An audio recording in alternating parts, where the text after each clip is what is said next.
توی این ویدیو بهترین سایتی که میتونه قوی ترین پاورپوینت ها رو بسازه رو میخوام بهتون معرفی کنم و روش کار باهاش رو بهتون آموزش بدم. خب اول میریم توی مرورگر کروم و این هوش مصنوعی که برامون میخواد پاورپوینت بسازه اسمش کیمیه. هوش مصنوعی کیمی. من اینجا سرچش میکنم و وارد سایتش میشم. خیلی خوب، این فضای سایت کیمی هست. kimi.com. اینا رو من ببرم، اجازه بدید. خب اینجا خب میتونید با چت عادی داشته باشید. این حالت ایجنت مودشه، به اسم اوکی کامپیوتر گذاشتش و این مثل هوش مصنوعی دیگه است، مثل جمنای و چت جی پی تی و اینا میتونید باهاش چت کنید. ولی ما میخوایم پاورپوینت بسازیم. اولش باید توی سایت لاگین کنیم. من با جیمیلم لاگین میکنم. خیلی خوب، من با جیمیلم داخل این سایت لاگین کردم.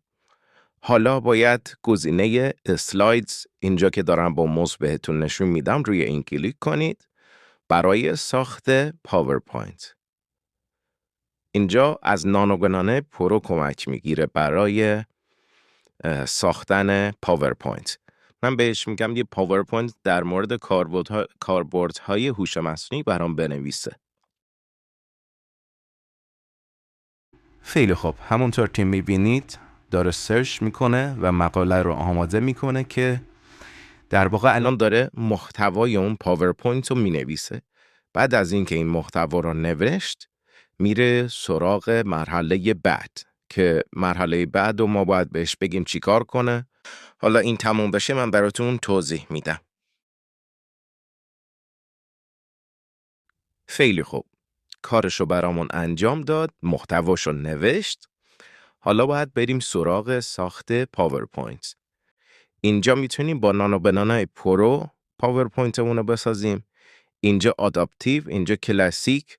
حالا من این نانو بنانای پرو رو انتخاب میکنم، ببینیم چی کار میکنه. خب داره کارشو انجام میده و برامون پاورپوینت رو میسازه. ثبت میکنیم تا پاورپوینت ساخته بشه و بعدش ادامه ویدیو رو با هم داشته باشیم.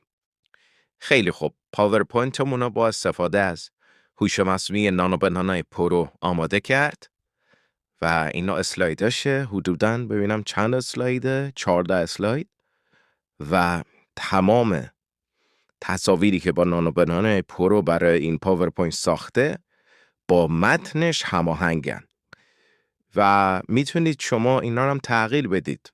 هر چیزی رو که خواستید میتونید تغییر بدید. هر المانی تو اینو میتونید تغییر بدید. حالا من اینجا دانلودم که بزنم، با فرمت پاورپوینت هم میشه اینو دانلود کرد.